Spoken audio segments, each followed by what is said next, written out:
Alright, now this is a very exciting video for me to make because ever since I heard of this story when I was like 10 or so, I've been infatuated with it ever since. I've always kept up with any new details and documentaries made about it, and that's the story of Bob Lazar.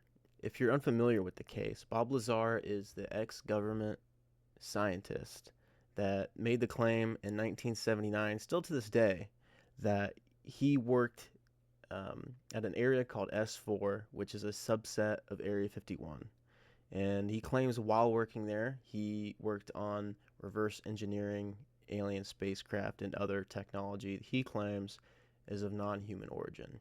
Lazar's story is, by any standards, fantastic. He says he's telling it in order to protect himself. He says he was hired to work at an area called S4, which is a few miles south of Groom Lake. At S4, he says, are flying saucers, antimatter reactors, and other working examples of technology that is seemingly beyond human capabilities. Right, this came from somewhere else. I mean, as bizarre as that is to believe, but I mean, it's there. I saw it. I know what the current state of the art is in physics, and it can't be done. Now, I understand upon first hearing this, if you're not familiar to the story, you're likely to automatically dismiss it as bogus or crazy. But trust me, once I put down and give you some more of the information, it is bizarre because it seems like the guy's telling the truth. Now, if we start at the beginning of the story, Bob is in his early 20s before, and essentially when all this I'm about to tell you happened. It started out with him scoring a job at Los Alamos because he was an expert in propulsion and physics, and he got a job there at Los Alamos Labs as a scientist. And if you know of Los Alamos, it's a very prestigious place to be hired to work as a scientist. Like, they don't, like, the scientists that do work there are really exceptional people. Like, they don't just hire normal scientists. Like, that's where the Manhattan Project was. It requires a certain level of clearance too. It's been proven essentially that Bob Lazar did have a job at Los Alamos Labs as a scientist because when Bob Lazar came out with his story, he came to a journalist and investigator, a very well-respected one. His name is George Knapp. He came to him with his story, and George Knapp did some investigating on his own, and he proved that there was an effort by the government to erase Bob's past. The higher-ups he spoke to claimed that Bob Lazar never worked there, but when George Knapp got a tour throughout the Los Alamos facility, a number of workers actually told him they remembered Bob. And not only that, George Knapp found a phone book of the year Bob claimed to have worked there and found his name and number in the phone book. George Knapp also found a W-2 form that was for Bob Lazar by the U.S. Air Force and Navy. And not only that, Bob Lazar's name was also found in the employee registry, just another thing to indicate that, yeah, he did absolutely work for Los Alamos. So keep that in mind. Checking out Lazar's credentials proved to be a difficult task. He says he earned degrees in physics and electronics, but the schools we contacted say they've never heard of him. He also said he worked as a physicist at Los Alamos National Lab, where he experimented with one of the world's largest particle beam accelerators, a half-mile-long behemoth capable of generating 700 million volts. Los Alamos officials told us they had no records of a Robert Lazar ever working there. They were either mistaken or were lying. A 1982 phone book from the lab lists Lazar right there among the other scientists and technicians. A 1982 clipping from the Los Alamos newspaper profiled Lazar and his interest in jet cars. It, too, mentioned his employment at the lab as a physicist. We called Los Alamos again. An exasperated official told us he still had no records on Lazar. EG&G, which is where Lazar says he was interviewed for the job at S4, also has no records. It's as if someone has made him disappear. Well, they're trying to make me a non-person. Explain. You called where? Well, the schools that I went to, the hospital that I was born at, past job, and essentially nothing comes up with my name in it. So Bob was vaguely briefed on a new position that he was being offered, which he said he initially was just told that he would be working on advanced propulsion for the Air Force. He said at that time they did not go into much more detail of what he would be doing. According to Lazar, his employer was the United States Navy. He says he and other government employees would gather near EG&G, fly to Groom Lake, then a very few people would get into a bus with blacked out or no windows and drive to S4. When you get off the bus, what do you see? It's a very interesting building. It's got a slope of probably about 30 degrees, which are hangar doors. And it has textured paint on it, but it looks like sand. It's made to look like the side of the mountain that it's in, whether it's to disguise it from satellite photographs or what. He says he was never told exactly what he'd be working on, but figured it had something to do with advanced propulsion. On his first day, he was told to read a series of briefings and immediately realized how advanced the propulsion was. So it's 1988 through 1999, right? So 1988 through 1999, Bob lived in Las Vegas, and his story tracks up because there are other workers, not scientists, but other workers that have claimed to have worked at Area 51 and have been proven to have at least worked on the facility, whether it be for construction or, you know, a lot of the odd jobs where you don't have any clearance. There's been people that have claimed to have worked there, whether it be a bus driver for the actual employees. They claim that Bob's description of the way of getting to Area 51, his described layout of much of the base, is shockingly accurate. So, I mean, to me, that can't just be a lucky guess. He had to have been there. I mean, the luck in that, just to be able to get all those details right, is just weird. Bob Lazar isn't the only person to claim inside knowledge of the flying discs at the test site. He's just the only person to say so publicly. We have communicated with several people who say they know of the saucer program. A technician in a highly sensitive position told us it is, quote, common knowledge among those with high security clearances that recovered alien discs are stored at the Nevada test site. And mind you, Bob came out with this story detailing the layout of the base and the fact that S4, which is where he worked at, where he was stationed, S4 is essentially a subset of Area 51. It's 4 miles south of Groom Lake. And it's essentially a complete underground bunker. And the reason for that is because every single day, literally there's a Russian drone that flies over Nevada attempting to take pictures of the base. But for that exact reason, that's why essentially the entire base is below ground. The only thing on the surface of Area 51 is a few hangars, a landing strip, and like a giant radio tower, like communications tower. I forget what they actually call it, but that's essentially what it is. Just over this ridge, tucked inside the test tubes of a hidden government base, the secrets of the universe may be unfolding.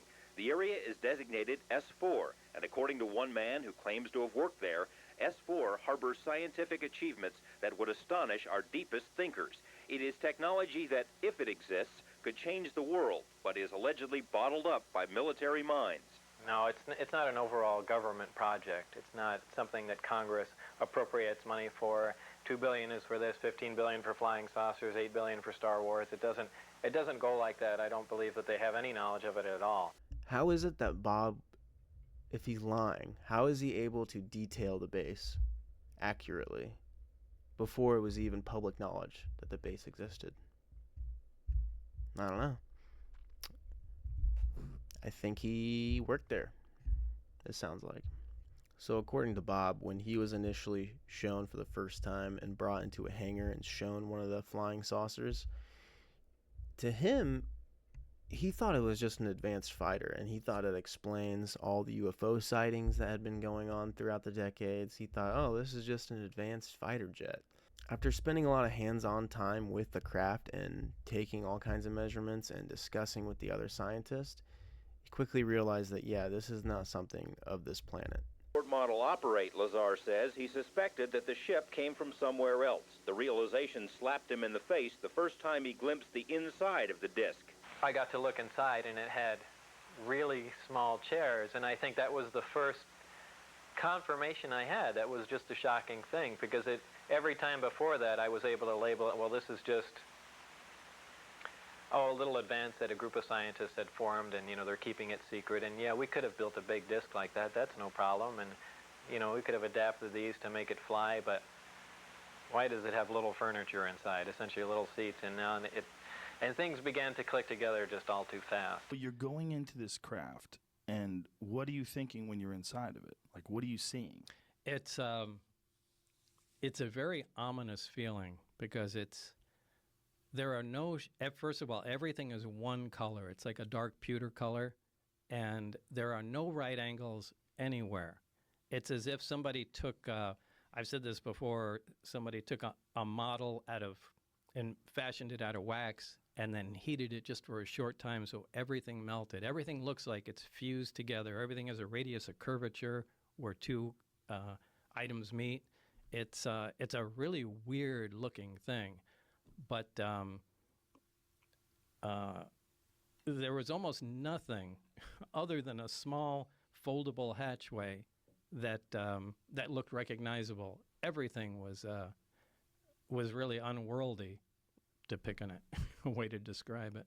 So you get inside this thing, and it's designed for something that's much smaller than a human being. Yeah, you can't really stand up till you get to the very center of it. And how tall are you? I'm 5'10". And what do you think this was designed for? I'd say something close to half my height. Wow.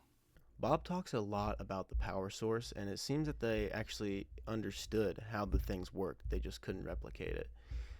Now, I'm going to use this opportunity to mention that Bob, when you hear him talk in his interviews, he comes off as a very intelligent, introverted guy, not someone that you would think would come out with a story like this to seek money or attention.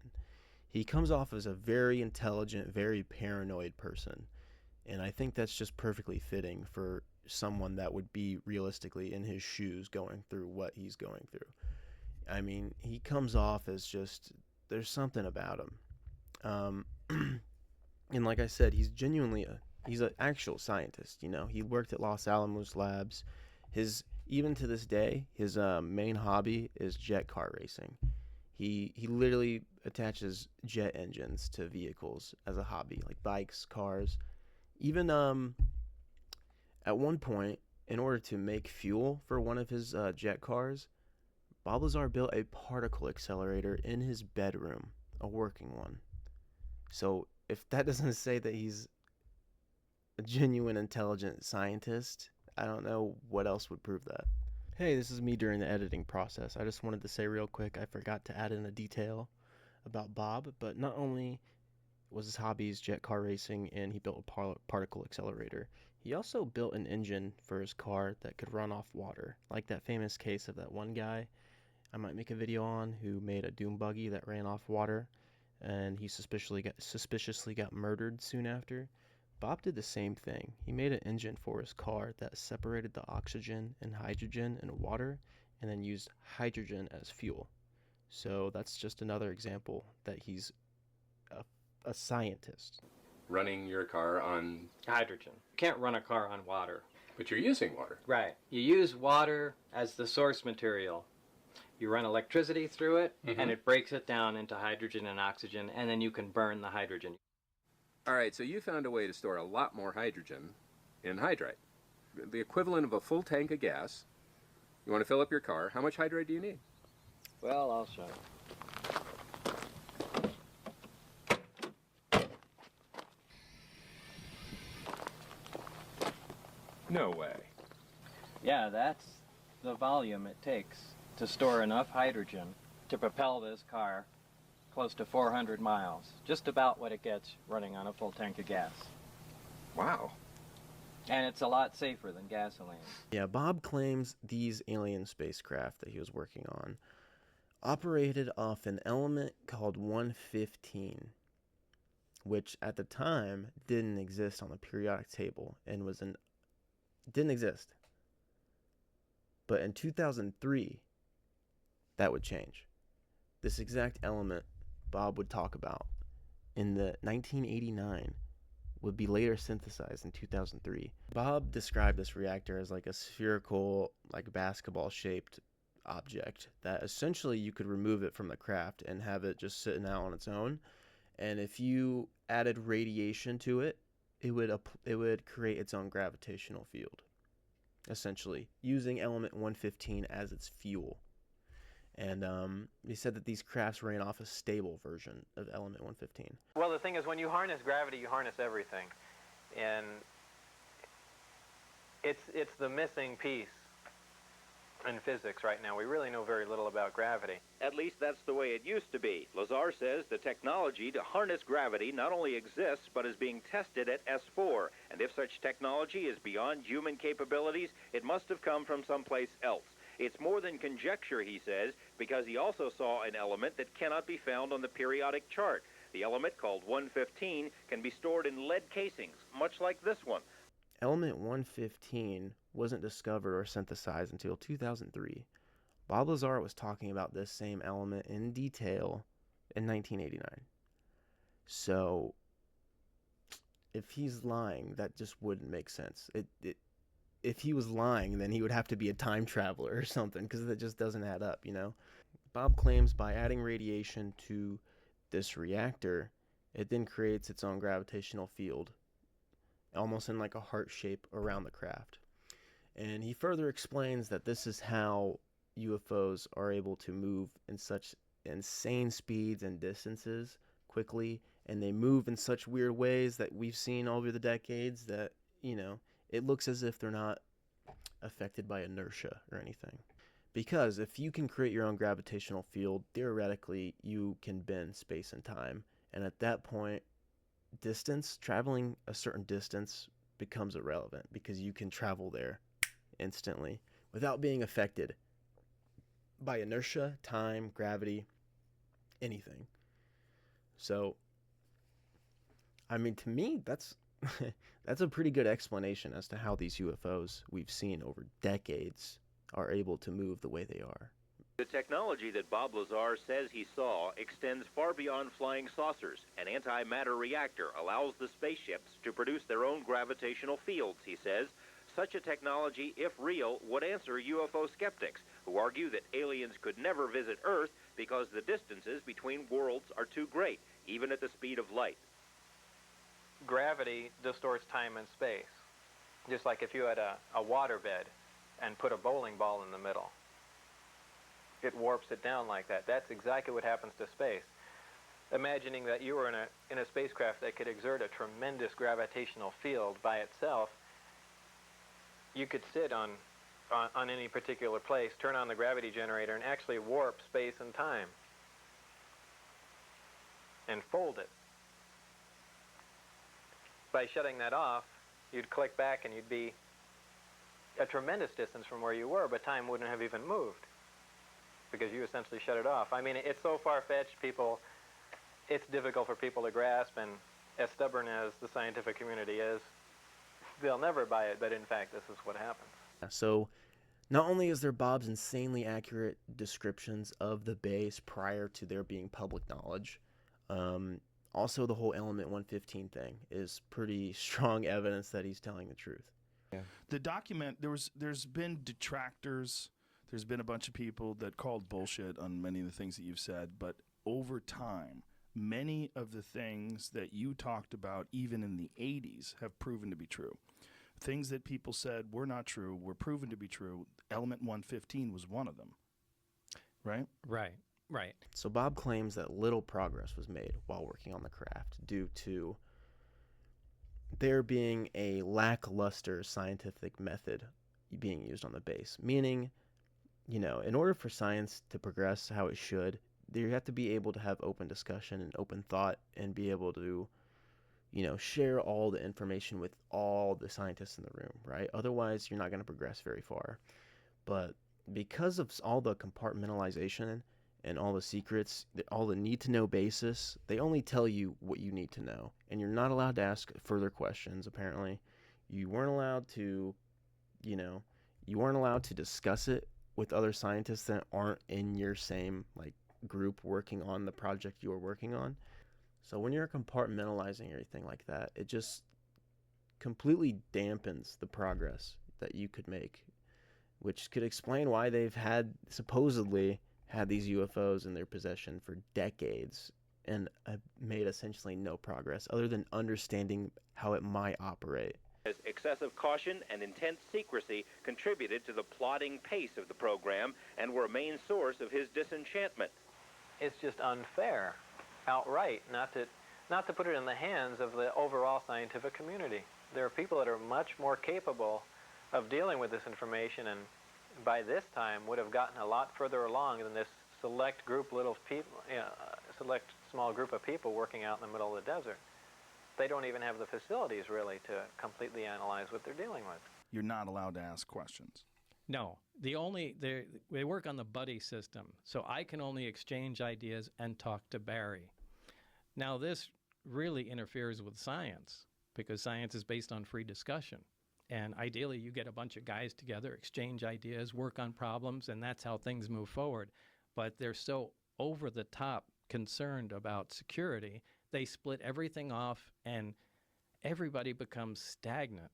It just destroys any of the progress you can make, or at least makes it go so slow. I think they wind up shooting themselves in the foot. Which is probably why they arrived at this bottleneck that they needed to get this madman with a jet-powered Honda come in and see what he could do. I think that was an act of desperation. I think they wanted someone that thinks out of the box, and let's just give this guy a try here. According to Bob Lazar, these months of his life were amazing. I mean, he couldn't be more happy to work on something. He felt like he was the luckiest man in the world to be able to work on alien spacecraft. But unfortunately, his satisfaction with the job was very short-lived. When you work on a high-clearance project like he had been, it's important to the government that your home life is stable. Because if your home life is not stable, they don't want you bringing whatever that bullshit's happening at home. They don't want you bringing that into the workplace, especially when you're working on alien technology, right? So obviously, if you're working for the government and you have top clearance on this crazy information, your house is going to be bugged. They're going to be listening to what you're doing at home, right? Because they don't want you talking about it with anyone, right? So unbeknownst to Bob at the time, his wife was having an affair with her therapist, I believe. And because of the affair, Bob was told that he can no longer come into work. They provided a very brief and vague explanation as to why, and this panicked Bob. Bob grew very paranoid because he essentially thought he got fired and was worried with what he knew that he wouldn't last very long because, obviously you don't want someone like Bob Lazar to go around running his mouth. So he grew very paranoid for his life. So Bob came to George Knapp with his story out of paranoia for his life. And he wanted to come out with his story and put it out there in the public as insurance. That way, if he did get whacked, that would just further credit his story. But George Knapp is a highly respected, like I said, highly respected journalist, radio personality. And like I said, he didn't believe Bob at first. And after doing his own investigative work, like proving that he worked for Los Alamos and again, all the Element 115 stuff, his knowledge of the base, his specific knowledge of the base that he otherwise couldn't have known had he not worked there, he changed. George Knapp ended up 100% believing him and still pushes his story out there.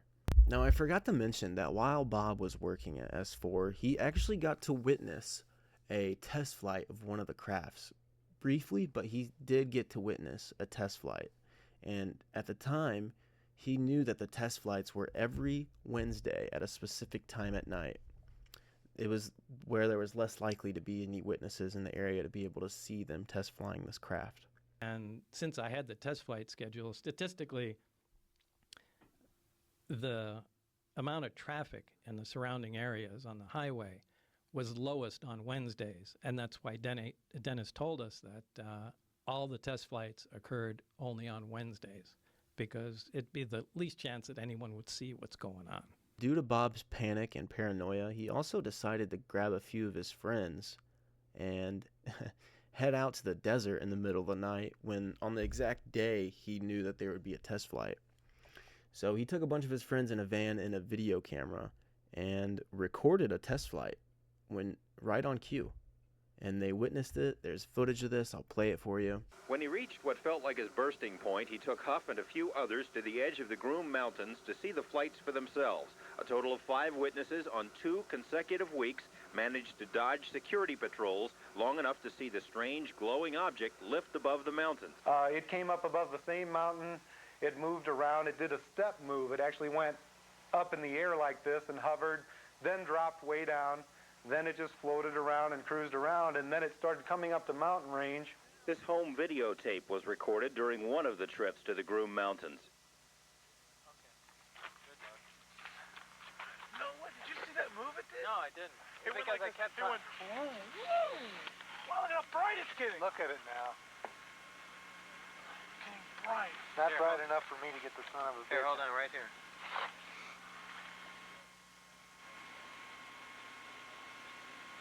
Are you there? No.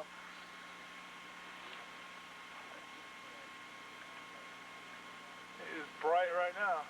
Admittedly, the tape proves very little by itself because with the distance and darkness, there are no reference points other than the alleged flying disc.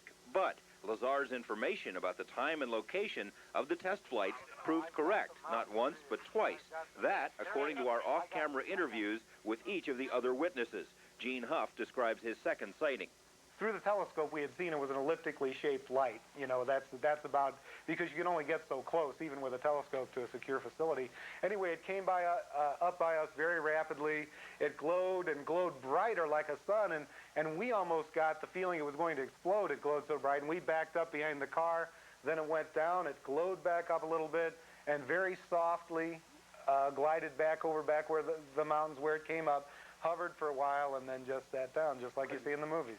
Yeah, it's pretty fascinating. Another thing to suggest that Bob knows his shit and worked there, because right on cue, when he says that they're going to be test flying a disc, they witness a UFO right above the base, and there's footage of it.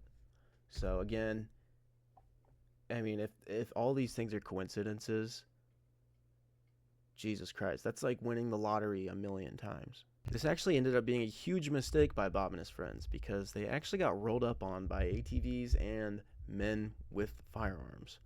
And then they were all interrogated, and then Bob claims that they were all interrogated, and he remembers distinctly that the guy interrogating him said in a sarcastic way, "You know, when we told you you can't tell anybody about what you've seen here, we also meant you can't tell your friends," which I thought was kind of funny.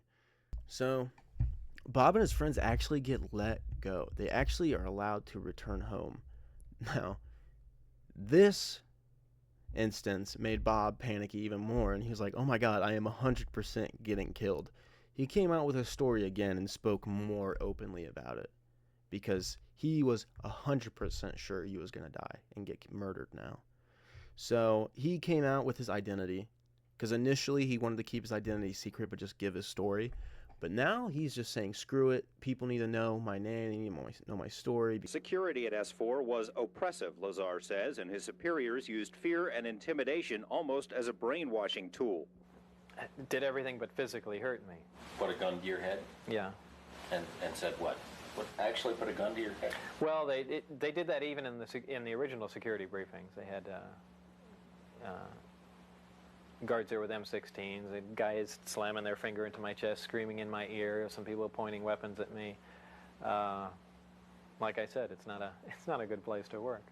So not only do you have all that evidence that indicates that he is telling the truth, there's also the identimat, which is something Bob has always talked about since he first started talking about the story, is a hand scanner device that they had in the S4 facility that has been proven that they use those at the base and that those do exist. But at the time, they were unheard of and essentially something you'd only see in like a TV, like a sci-fi show or something. But the identimat is essentially, you know, something that gives you access to parts of the base by measuring the space in between the skin and bones in your fingers. Because I guess with everyone, it's very distinct, almost like a fingerprint. But yeah, you press your hand on it, and it x-rays your hand, and it basically measures the bone and skin in your finger, and it identifies you that way. So yeah, Bob talked about this identimat, which was later shown and proven. Here's a picture of it, actually. But Bob has kept the same story ever since he originally told it. But there is some new stuff that has happened relating to the story in recent years. So in 2017, there was a documentary being made about Bob Lazar's story. It's called Bob Lazar and Area 51 and Flying Saucers. It's on Netflix, I believe. This kind of proves that to this day that the FBI and CIA are still keeping tabs on Bob Lazar, because during a private conversation between him and the director of the documentary. Immediately after they have a conversation in private about the stuff they're putting in the documentary, the FBI raids his home and doesn't give really an explanation as to why. And not only was he raided once in recent years, he's been raided 3 times since he's coming out with the story. And each time they raid his home and they just completely dissect his entire home looking for something. And according to Bob, he believes that they might suspect him of having some of the element 15 that he once worked with at S4. He believes that might be the reason that he continuously gets raided, because they're looking to see if he might have stolen some of it while he worked there. But I don't know. It's still fascinating, because if Bob Lazar was full of shit and his story had no credence, why would the FBI give a shit, you know? Lazar is the first to admit that his story is tough to swallow. He submitted to polygraph exams, has opened up sensitive parts of his personal life, and fully expects to be ridiculed or perhaps punished for his revelations. Well, I am telling the truth. I've tried to prove that. What's going on up there could be the most important event in history. You're talking about contact, physical contact and proof from another system, another planet, another intelligence. That's got to be the biggest event in history, period. And it's real. And it's real and it's there. But yeah, that's essentially the story of Bob Lazar. I'm sure I left out so many details because I essentially did this whole video off the dome. I don't have any notes down like I normally would for a video like this, dude. This is straight from memory. Because like I said, I've been into this story for like a decade. There's a really good episode where he goes on JRE and gives like a very extended interview, and you know, it's like 3 hours, it's like 2 or 3 hours long, so it's very detailed and it's fascinating. So you should go check that out. But yeah, my next video is going to be talking about whether or not Charles Manson was a CIA asset. So let me know if you'd like to see that. And yeah, thanks for watching. I'll see ya.